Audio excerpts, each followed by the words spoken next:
नमस्कार सभी को। कल 15 नवंबर 2025 सुबह 3:01 से बुध होने जा रहे हैं अस्त। कैसा रहेगा सभी 12 राशियों के लिए? मिथुन और कन्या लगन के जातकों को क्या फल होगा? मिथुन और कन्या राशियों के जातकों के लिए कैसा रहेगा?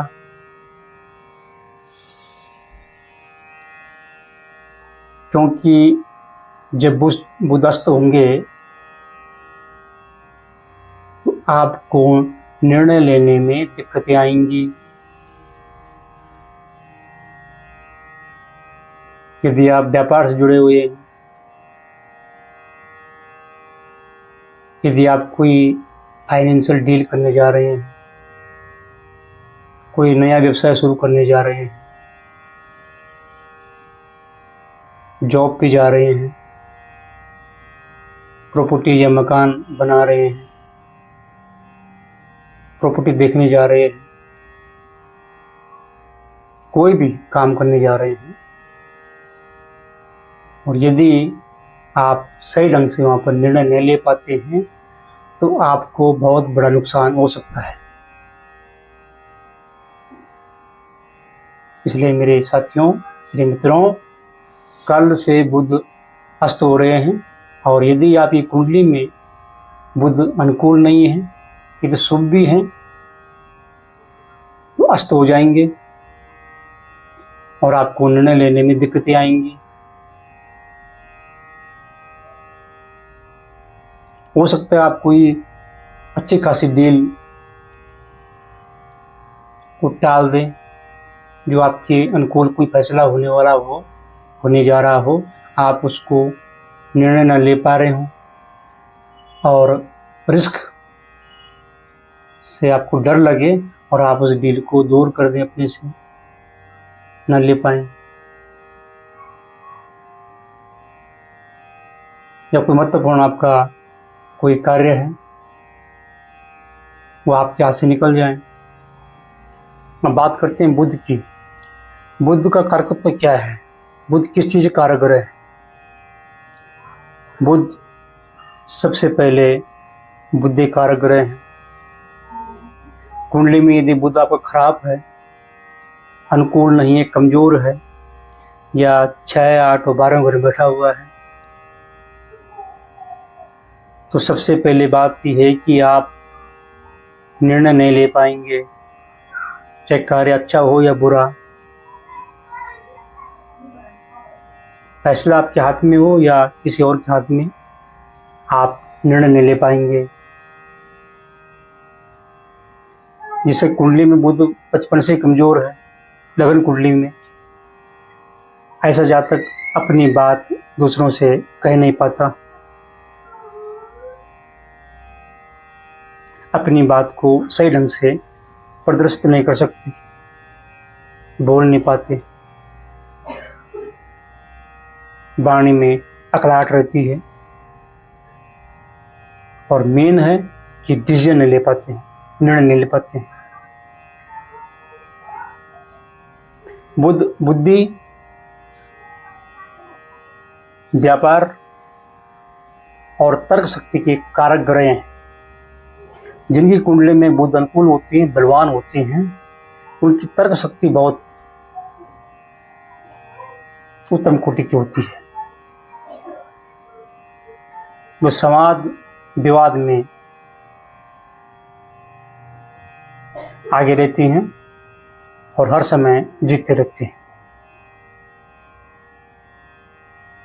कुंडली में यदि बुध अनुकूल नहीं है तो आपके पास यदि सब कुछ दे दिया जाए तो आप उस सब चीज को बर्बाद कर देंगे,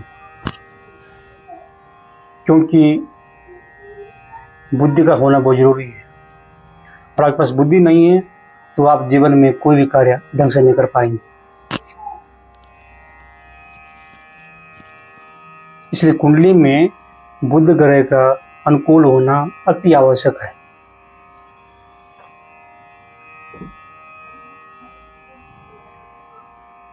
बुध मिथुन और कन्या राशि के स्वामी हैं,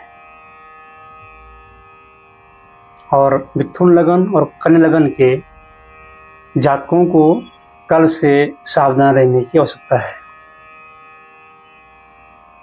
क्योंकि लगन जब कमजोर अस्त हो जाएगा तो समस्या आनी तय है।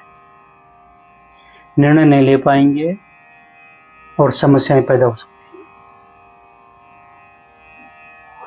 वहीं मिथुन राशि और कन्या राशि वालों जातकों के लिए भी यही फल है।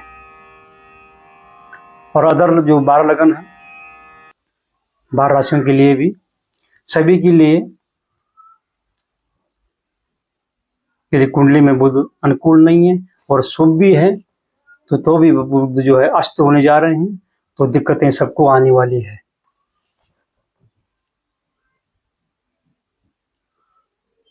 तो क्या करें, क्या उपाय करें जिससे जल्दी से हमें लाभ मिले और निर्णय शक्ति बनी रहे।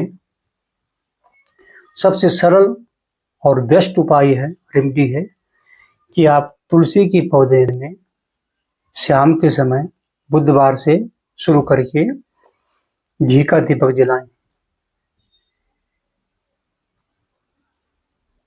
और 5 पत्ती तुलसी के सुबह मॉर्निंग में खाली पेट चबा जाएं।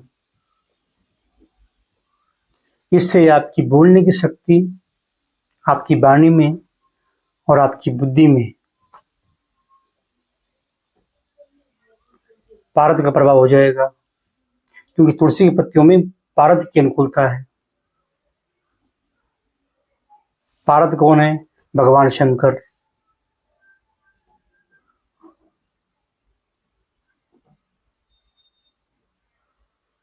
बुध जब कमजोर होते हैं बॉडी में तो नाड़ियों में दिक्कत दे देते हैं, स्किन प्रॉब्लम आ जाती है, बॉडी में चकत्ते, एलर्जी होनी शुरू हो जाती है।